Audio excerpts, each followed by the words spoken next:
Alrighty, hi everyone and welcome to MOQdigital's Purview webinar. I'm Molly, the marketing coordinator here at MOQdigital. I will be your moderator today. So if you hear my voice popping to time, that would be why. Today I have with me MOQdigital's Arpit Bhardwaj, one of our talented solution specialists. He'll be hosting today's webinar. We encourage interaction and collaboration in today's event, so please feel free to use the Q&A section to ask questions or get in contact at any point throughout. Thank you everyone for joining, and all right, over to you, Arpit. Thank you, Molly. Hi everyone, my name is Arpit and I'm a solution specialist at MOQ within data platform and analytics solution area.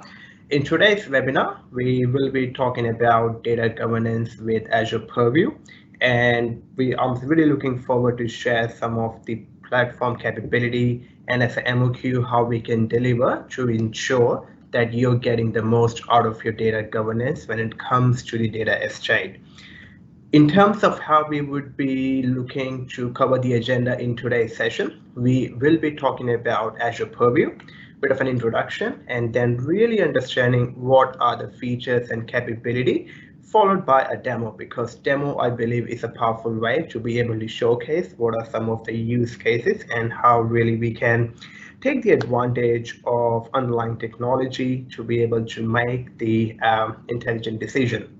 On the back of it, we would also do some Q&A to ensure that we haven't left any questions today. But again, look forward to cover these items in today's session, and please let us know throughout the session with your feedback or any questions. In terms of takeaway, what we are hoping to achieve is that after this session, we do understand why Azure Purview is important when it comes to data governance, and then really understanding the key benefits around data governance, and then what could be the use cases in terms of where it can be deployed, who are the consumers, who are the producers, and so forth. Before we go there, I would like to take a minute and really talk about what are the typical data challenges when it comes to data governance. And this is where, when we speak with different organizations in different industry, what we have found out that there are some inherent challenges which are common across multiple use cases. For example, as a data producer or consumer, it's really hard to find out a single location where I would be able to go and find that data set or the data asset, and where are they being registered, which means that I could be maintaining that into an Excel spreadsheet, or I could be maintaining that in an ad hoc program, which is not safe and secure, and then really doesn't allow the experience for all the users that how they can collaboratively start doing knowledge sharing within the data estate. The other challenge we are really finding out quite common is disparate data sources, which means 10 years ago, 5 years ago, potentially we were dealing with a lot of structured data, table, relationship, columns. But now with the big data, what we are finding that there is a huge uptake of things like data lake. We are talking about different data type, different data sources with different file type.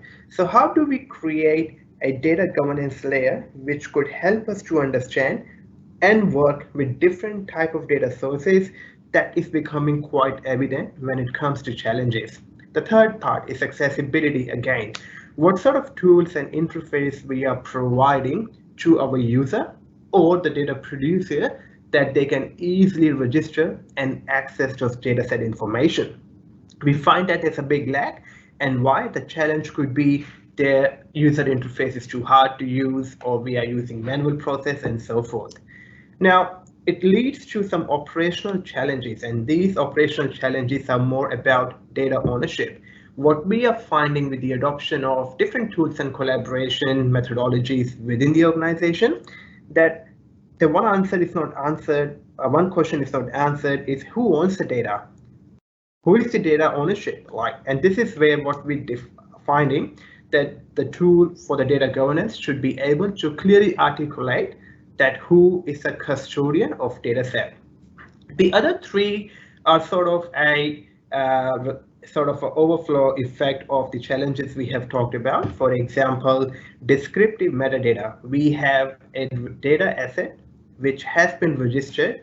However, the associated metadata is going to change. How do we maintain and keep a track of it? And then every now and then when a new data asset is getting on board, then how about we detect those changes? What has been changed? How many tables do we have? Or do we have new glossary or classification? This is where what we really are finding these challenges, that it really leads to a situation where we can't deploy a common secure policies across the data governance layer. So I guess these are the key challenges, and which really comes to the next part, that what are our aspirations, and then it would lead us to why we need tools like Azure Purview.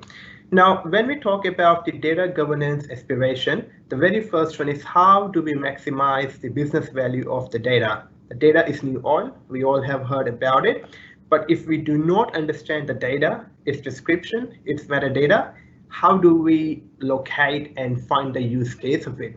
So this is where we would really like to empower the culture where the data consumers can easily find the data. It could be a combination of tools, right access, and right UI that we would be able to find and trust our data. Then what it does, it really enables a collaboration amongst the team, that everyone is able to adhere to a uniform data governance policy. And then on the back of it, we are able to have a consistent experience, which means there is a common tool, common way to be able to scan and find the data in a user-friendly environment, which leads to self-service, that instead of asking data owners that where is that data set, what it means, is it classified or is it sensitive, I can simply do a lookup, and within the lookup, I would be able to find all that information in nice and intuitive way. And then the other aspiration then becomes, once we have it, how it is going to enhance our capability around analytics as well. So these are some of the aspirations which I find really exciting way to look and how we can overcome the data governance challenges using tools such as Azure Purview. And it's today's session, we would be talking a bit more about, and through the demo, we would see how these aspirations can be met. So let's get started. And this is where we would be talking a bit more about the Azure Purview first, what it is. This service has been announced by Microsoft at the start of December. It is still in preview, which I would come to in a minute what it means. But essentially, it is a unified data governance service which would allow us to be able to govern on-premise, multi-cloud, or software as a service dataset into a unified governance portal, which means being a user, I can just log in, scan across my data, and find all those entities in a really user-friendly manner. Now, how does Azure Purview then help with? This is where it can help you maintain a holistic landscape for the disparate data sources type.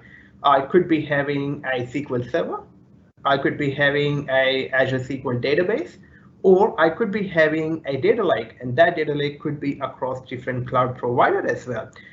We would be able to maintain all the data asset with an automated scan into a single view. Automated data discovery, this is where I think it's a key feature, that once we have authenticated with the service, we would be able to schedule a job, and that job or the scan would find out what are the new data governance. And this is where then it allows us that using the UI, we would be able to visually assess, maintain the data dictionary, and you can import your own labels for classification or glossary definition as and when required. So what we're finding out with Azure Purview, it really bridges that gap that earlier we were talking about maintaining the data assets in a manual way, having to register them by ourselves, and now we are looking to automate that process, and not only automate, but then allowing users to be able to interact with that in a very powerful way. Now, we all talk about how great Azure Purview is, but what is the benefit to organization? This is where the key benefits we have seen is that we would be able to see a better collaborations amongst the data consumer. We can overcome the silos between different teams and departments, and then improving the metadata quality at a very granular level, which means that we can easily track the metadata changes as and when a new scan would be performed on a particular data asset. Then we have an active participation between the data producer and the consumer to the overall data strategy. And why is that? Because now, being a user or the data consumer, I would be able to log in a very interactive way into a portal, and then I can find out who are the right data custodian, what is the overall mapping, what is the classification, which then allows us more knowledge and more depth analysis, which would then allow us to have that collaborative environment. With that, I would like to talk a bit more about the deployment approach. Since I mentioned Azure Purview is available in preview, so this is where the key question is how do we get started? Is it just a matter of going out and deploying a service and then scan across the multiple data estate, or do we need to have some sort of pre-prep before we get there? This is where what we would like to do is to define that what are the key objectives within the organization. Is it more about we would like to improve the data discovery because we are not aware of what data assets do we have, or the objective is to really improve that analytics collaboration, that I would like to ensure that we have a data analytics platform, but we would like to augment and ensure that every single user is able to understand what role, what access do we have.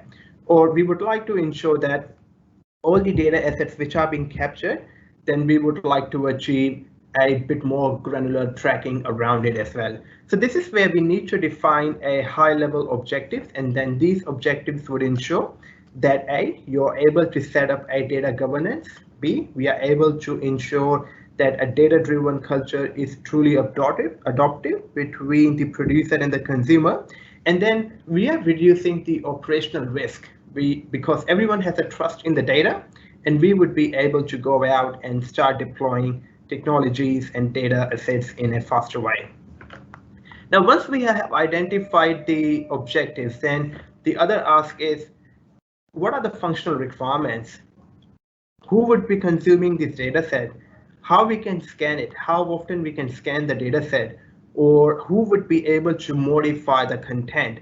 So this is where we would be then defining a set of functional requirements, which would ensure that how the security or high availability or accessibility is being set up into the purview, is being aligned to the functional requirement, which would then be ensured that only the right stakeholder has the right access. I'll give an example later on, but typically in a data-driven organization, what we would find out that we have different roles. That roles could be CIO, Chief Data Officer, Data Analyst, Data Engineer, Data Scientist, different names and different roles.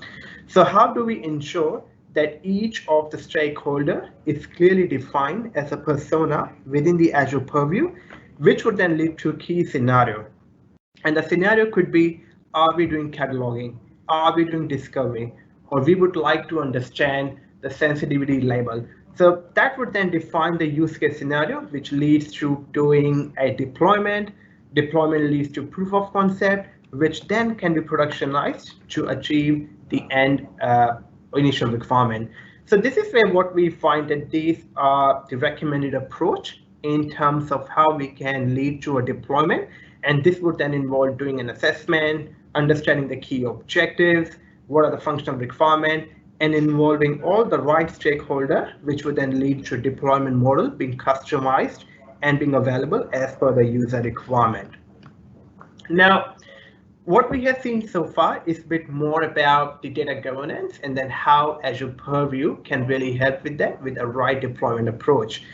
When we talk about a central data repository, this is the underlying principle, as in how the Azure Purview is able to extend its capability, because what it does, it really stores information about all the data sources into a single data repo.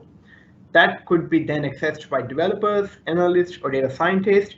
And then the key part in here is that we would like users to consume, but at the same time, contribute with the knowledge as well. And this is where Azure Purview really extends that capability in terms of providing that central data repository to achieve all of these outcomes.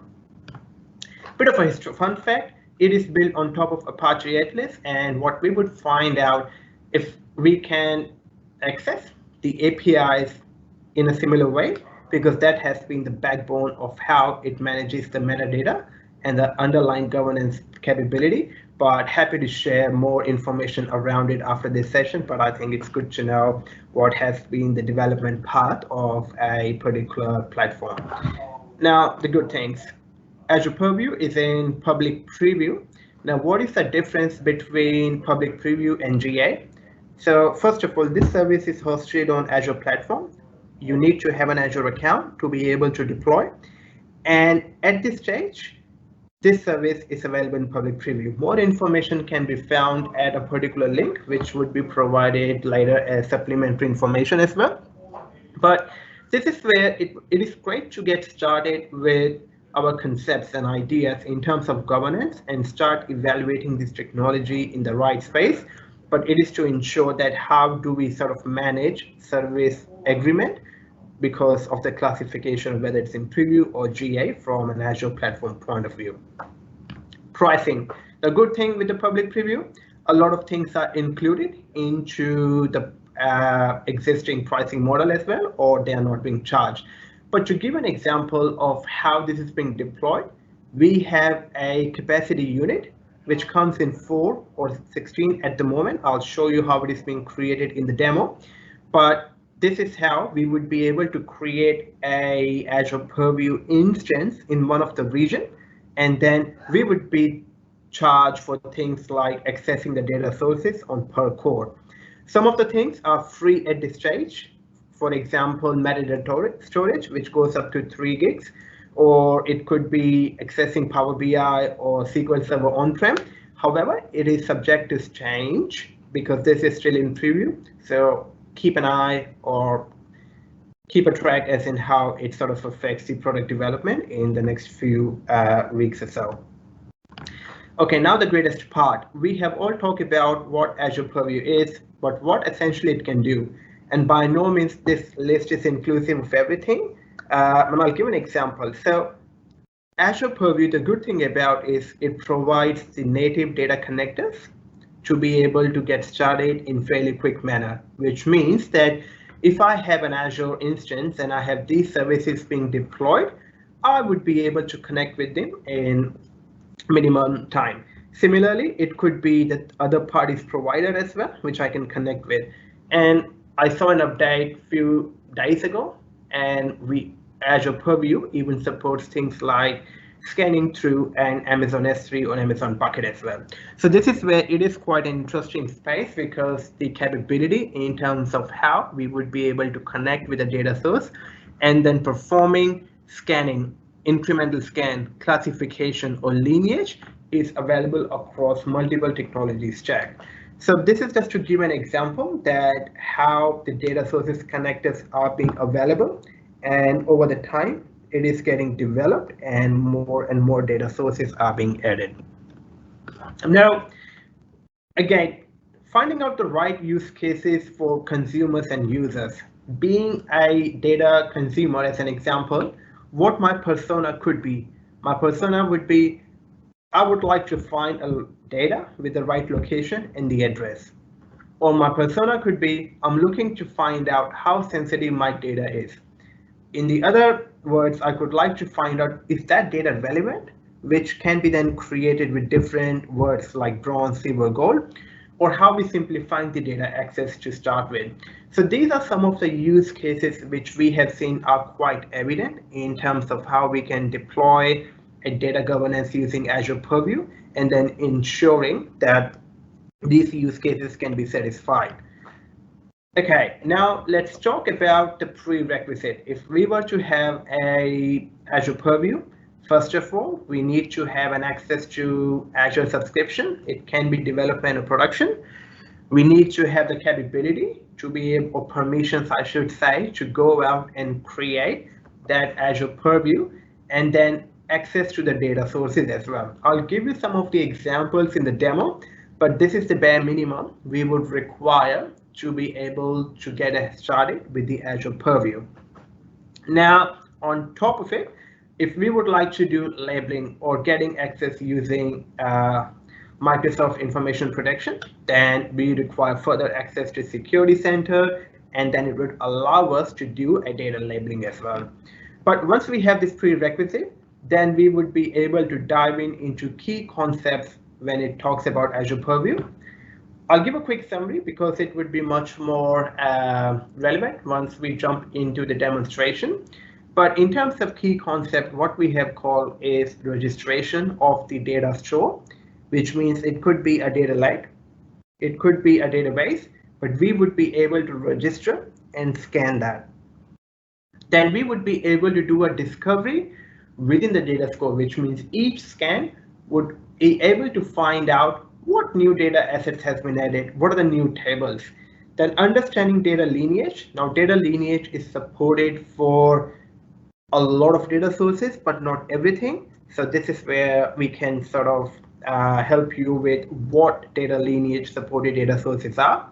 Then we can maintain the business glossary, whether you have a standard one or you can import a custom definition, classification, and then insight. Insight means reporting, that at any stage by looking at the dashboard, we should be able to find out that how many assets are classified, what is the sensitivity label, or how many scan has been done. With that, what I'll do, we'll be jumping onto a demonstration now, and we would be looking into these features, this capability in bit more detail.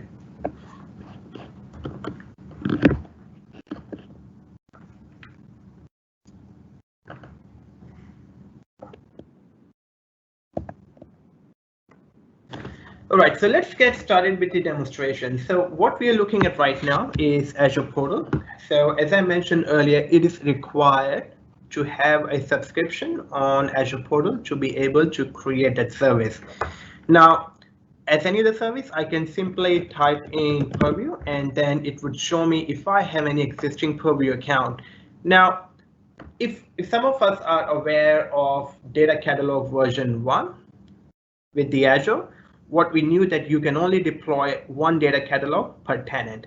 Now in here, you have the option to deploy the multiple Purview accounts for an individual tenant. So I can simply click on new, and then within the new, it would allow me to create a new service. Now I need to define a subscription, a resource name, and with that, I can provide the instance detail, which has to be a unique name. Now, what I was mentioning earlier is availability. Now, in terms of location, this service can be deployed in these regions as listed over here. However, over the time, more and more regions are being added. But if you would like to have any questions in relates to data residency or availability of regions, please let us know, and we would like to help you out with those queries as well. So once we have picked the region, we would be able to go ahead and configure further things. For example, how do we allow the connectivity? For the sake of this example, I have done all networks. And then within the configurations, there are two different platform sizes. The first one is 4, and the second one is 16. So this is where what I was mentioning earlier is that it allows you to deploy the Purview account or the capacity into two different models. And how does it affect? It affects that how many API requests would then be handled is being governed by the virtual core provided by the platform size. All other features are being included in here, but in my understanding, in the future, you would have a choice that what features you would like to include as a part of that capacity deployment, because then it may affect the pricing as well. So once it is being done, we can go ahead and create the service. I'll cancel that, and the only reason being I already have an existing account when it comes to Azure Purview. So once the account is being created, like any other service, we would be able to go ahead and view all the details around it. Before we go into the Azure Purview, I would like to show you one more thing, which is Azure Access Control. Now, within the Access Control, there are some roles which can be defined, and I can simply go in here and define different roles. But if I type in Purview, what you would see that Purview adds 3 different roles, and it is data curator, data reader, and source administrator. This is where depending on the persona of what user access we would like to provide to different user, we can add that. For example, when we say data reader, they will be able to see search. They would be able to see the scan. However, they can't edit the definition. However, being a source administrator, I would be able to have access to the management control, which I would show you in a few minutes. But again, just to give you an example of how different kind of roles are being available in terms of providing the right access according to the persona to a specific role type. Now, once it is being done, let's go to the overview again. And within the overview, we have a few different options. And one of them is open a Purview Studio. Now, when I click on that, it takes me to a unified portal. And in that portal is the place where we would be spending most of the time. Now, in this unified portal, we can see that on the left-hand side, we have the navigation pane. Then we have a search catalog, which means I can simply type any requirements or keywords or glossary to be able to view that information. And then on the top right-hand side ribbon, I can see things like raising a support, going for a guided tour, or even a knowledge center as well. So this is where I think the first observation I would see that it is quite user friendly, but we would come to some of these examples that how this search would work. But I can simply type in, let's say, sales, and it would show me all the assets with the name, which could include a table or a storage or a data type with the sales in it. Now, before we get there, let's go quickly into the management center.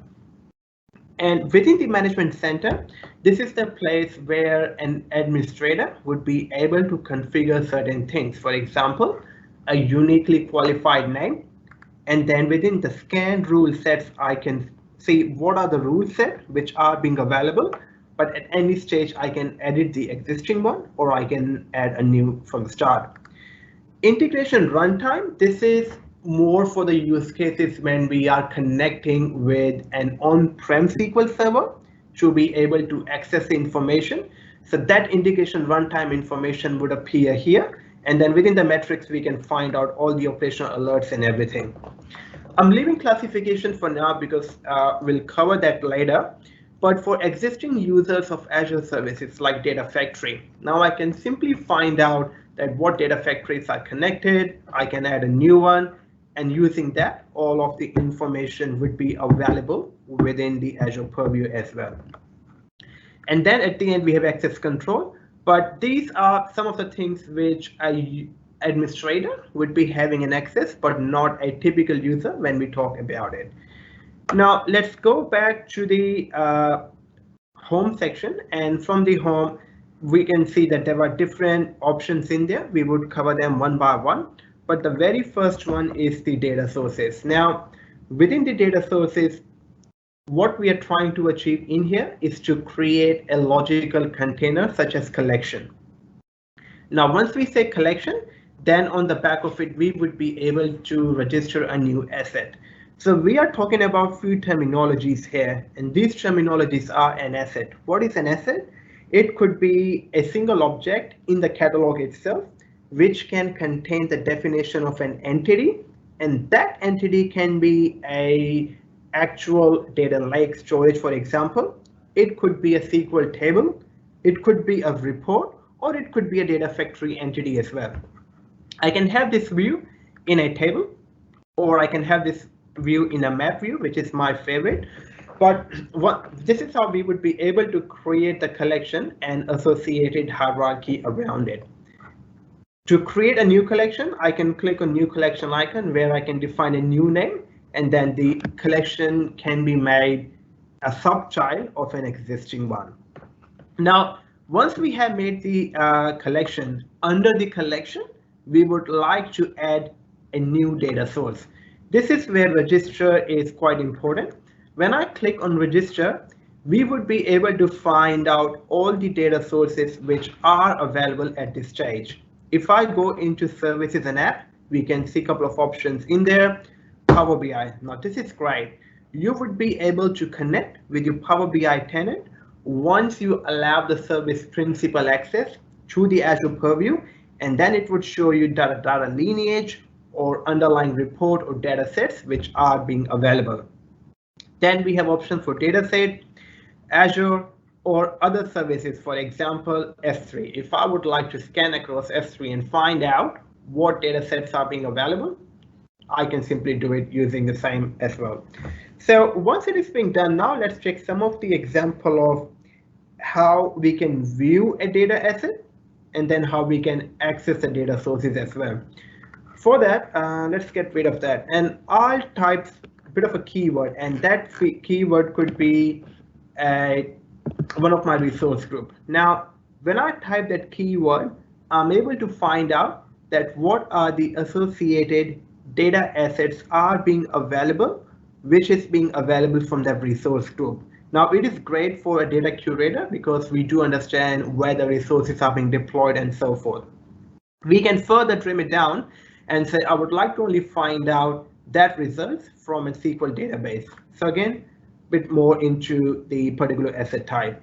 Now, for a different data consumer who would like to find information using another type of keyword like sales, then it would start bringing up information, tables, data asset, which are being available from a sales. So being a business analyst, I can simply say, show me a table with the name fact sales quota. Now it has done the scanning, which I will show you how it is being done in a few minutes. But once we have the scan result, I can simply go into a fact sales table and find key information about it. This is where we are talking about maintaining the metadata at a very granular level.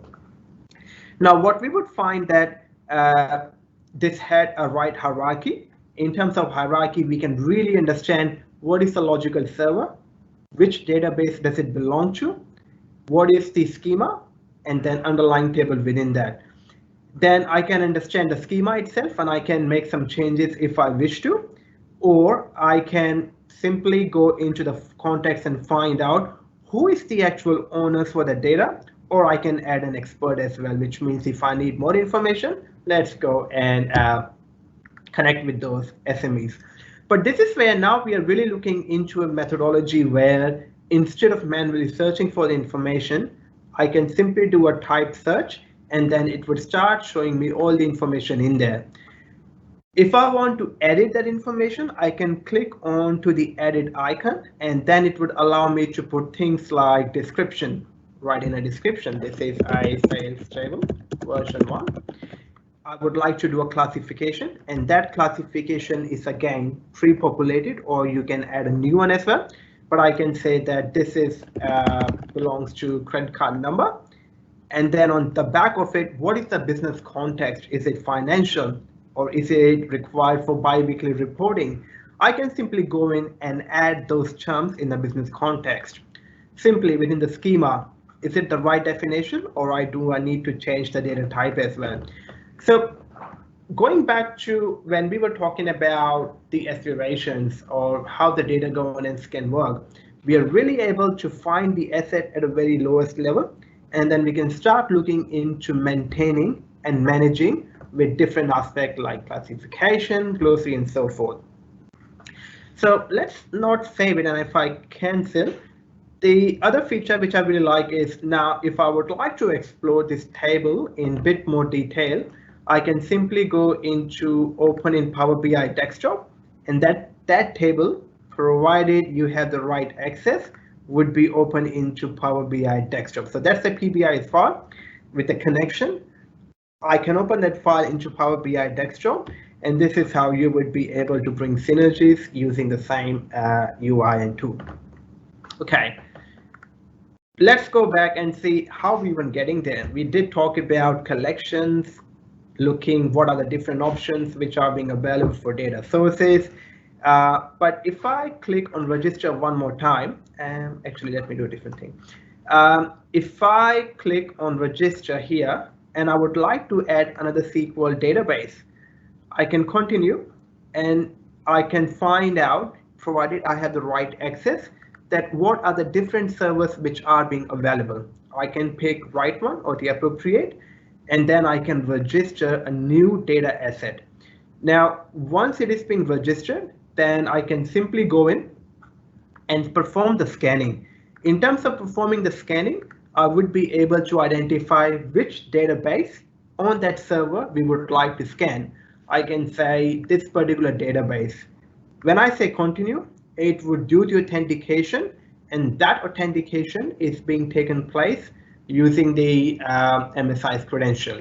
However, how you authenticate with a particular service is dependent on the type, and some of the examples are service principal, managed identity, or SQL Server credential.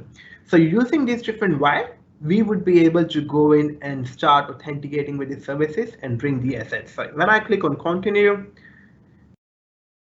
appropriate rule set, you can schedule. And this is where, again, we do not need to run this job each and every time. I can just simply say scan this across every week, every month, or on a particular day or every day. And this is where we would be able to set up a scheduled scan, or we can run the ad hoc as well, which I'm doing in this particular example. So this is where we are able to add a data source or data asset in few simple steps. Now, if I go back again and would like to add another example, which is a data lake Gen 2, simply I can go in there, provide which would be the storage account. I can add to one of the existing collection, or I can add to a new one. So once it is being done, the data lake is being added. I've already edited this one, but once it is being done, then you can again perform the collection. Third example, I can click on to register again, and within the register, instead of going through each and every storage account, I can connect to Azure. Now within this option, I can select the management group and appropriate testing, and if it needs to be a new collection or not. Now when I click on register, this is where when I go ahead and click on the scan again, what we would find out that now we have the whole bunch of options where I can simply define, should I be adding the managed service credential, and then start scanning across different options which are being available. Now this is great because if we had the right authentication, it would scan across all these options being available, and then you can onboard a new data asset in a minimal time. So I think this is a great way to see how we can start onboarding new data asset, but obviously this is a very small example. We would like to help you if you have any questions around a particular data source, or how do we make this available as an external API to different application.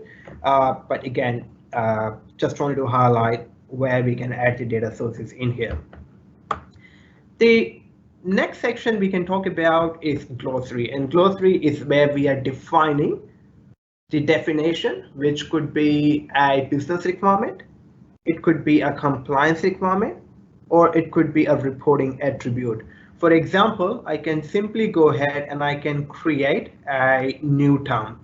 And what it means that if I just click on edit, we would be able to define if there is a parent, what is the acronym, I can say financial, so and so forth. So this is where we are defining the glossary, which then can be assigned to a data asset. So once it is being done, then we would be having a list of all the glossary we have.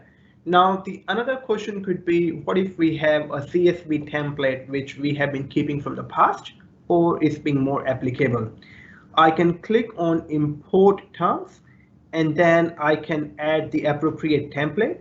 And on the back of it, if I click on to browse, we would be able to import that CSV format into the glossary term, which means that we are not only relying for creating manually, but if we have something as a standard template, we can import it back in here as well.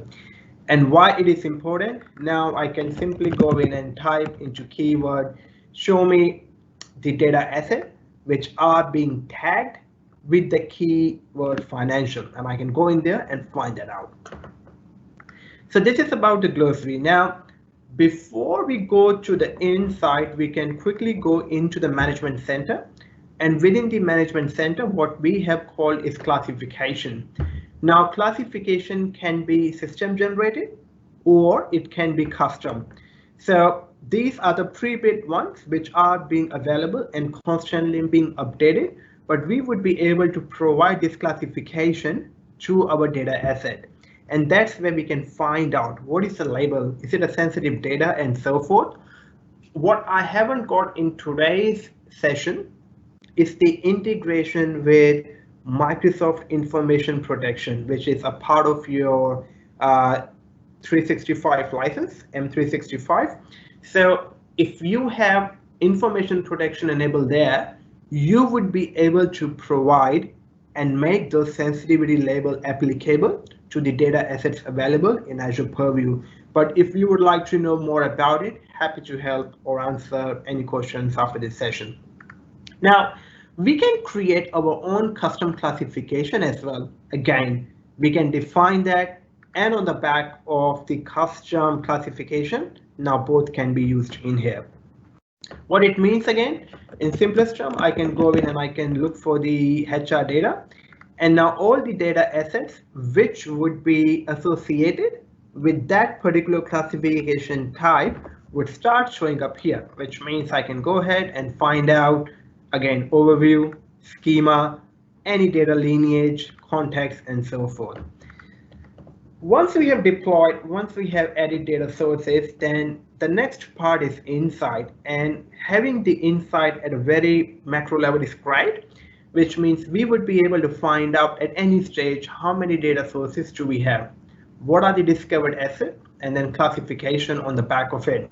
And then within the simple sort of focus chart, I can find out how many data assets belong to the individual platform as well.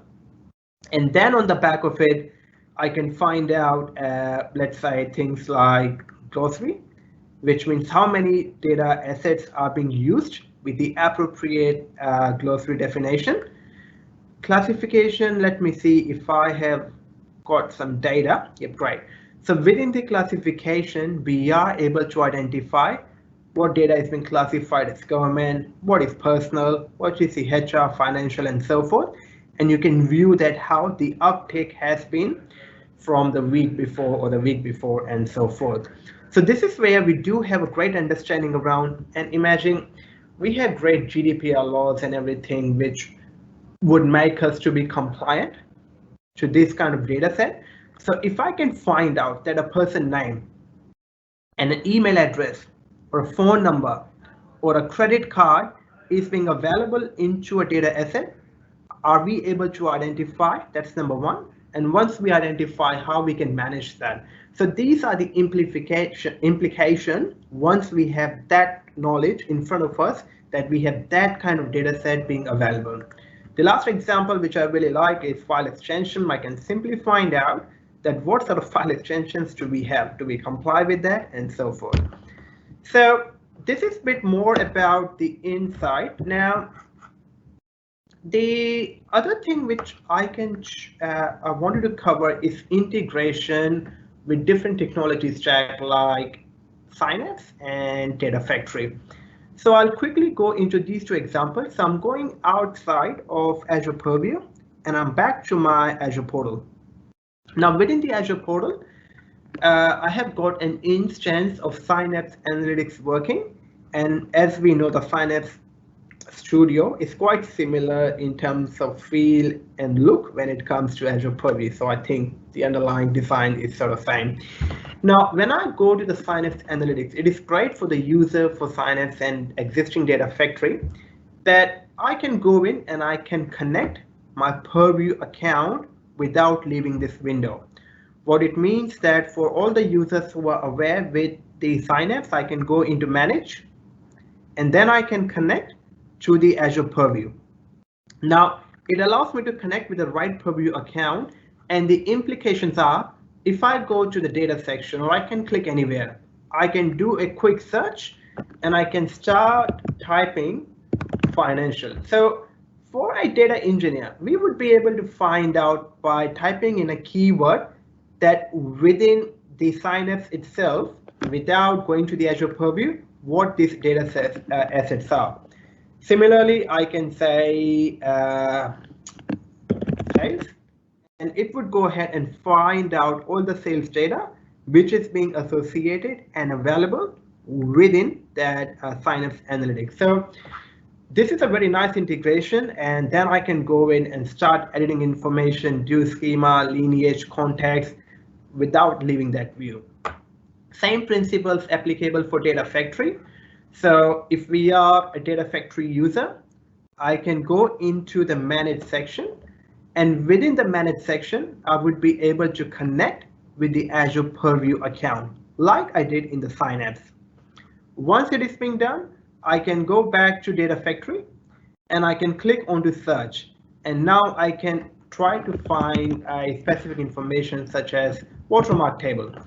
And then that watermark table on the back of that Data Factory integration with the Purview would appear here, where I can see the hierarchy.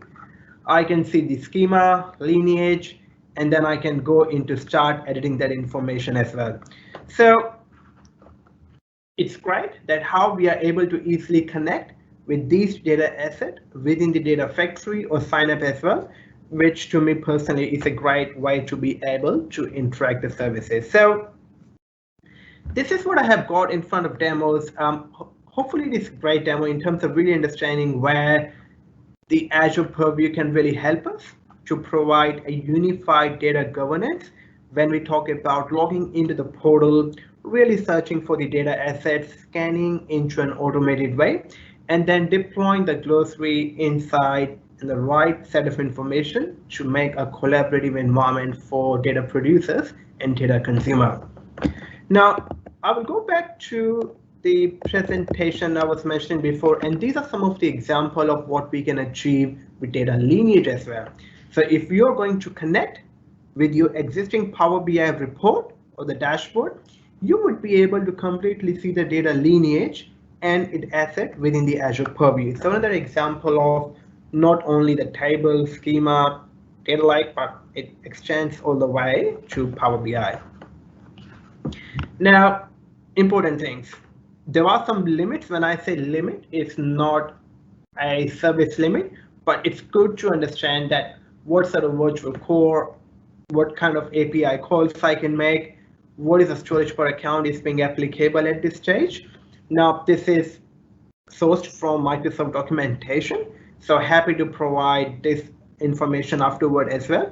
But this is just for a quick glance that how we would be able to have our environment being planned with the appropriate size to ensure that we are able to cover the right number of Purview accounts needed to scan our data assets.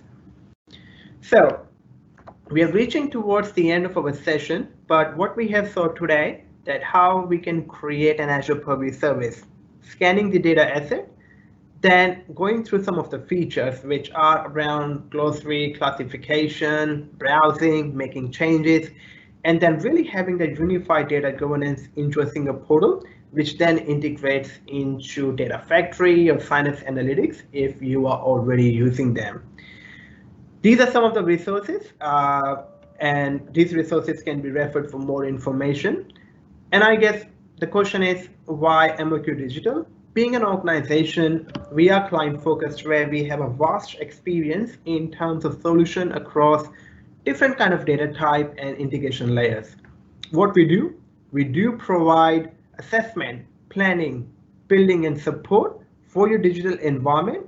And then we really understand what are the right challenges when it comes to data governance, data estate, data platform, which then allows our consultants to be able to provide the right solution in terms of not only delivering the technology, but ensuring that it is aligned to the functional requirement and aligned to your organization priorities.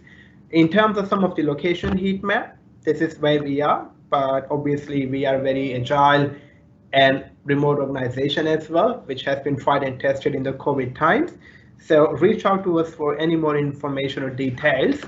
And in terms of our digital offer, we are happy to provide you a Purview ebook. Now, this ebook would really help us to start providing a bit of an information around what is the next step, how can we get started with the data governance. Then let's get on board and really understand what are the ways to do an assessment, or what are the users, or what are the roles where the Azure Purview is aligned for. So I think this is quite a nice read and would really help us to consider what could be the next logical step when we talk about the data governance. So feel free to reach out to us on this for any questions, but we will be sending out a copy, or you can download that at this particular link as well. I'm happy to take any questions, but really thanks and appreciate your time on today's webinar, and hopefully it was a good demo for us to understand about the Azure Purview, its capability, and its integral role within the data governance. Thank you. Thanks everyone for joining. If you have any questions, Q&A is still open. And as Arpit mentioned, we are sending out some emails later this afternoon with some assets and the link to our ebook as well. Thanks for joining, and see you next time.